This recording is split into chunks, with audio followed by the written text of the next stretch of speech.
hermetically sealed.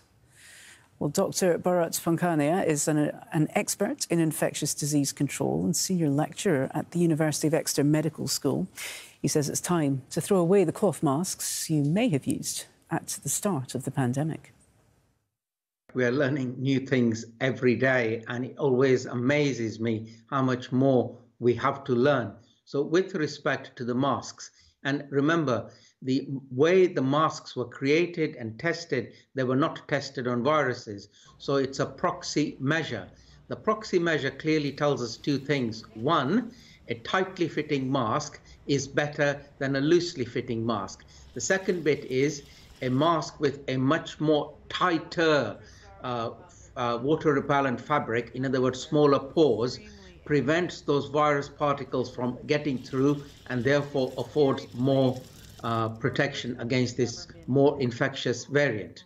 Those cloth masks, that flimsy piece of fabric that you put in front of your nose and mouth, definitely ditch that.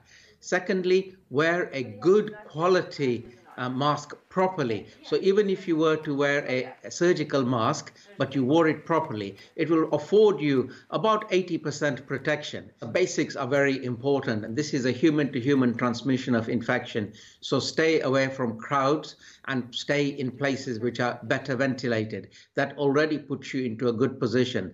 The third position is, if you really need to make up your own mask, then make sure it is multi-layered, made with a fabric which is water repellent on the outside, absorbent on the inside, and triple layers, and make sure it fits really tight against your nose and mouth, and wear it properly. So there are many things and many infection control measures that are very cheap to implement, and we need WHO and others, other countries, other governments to give this simple, easy to follow advice.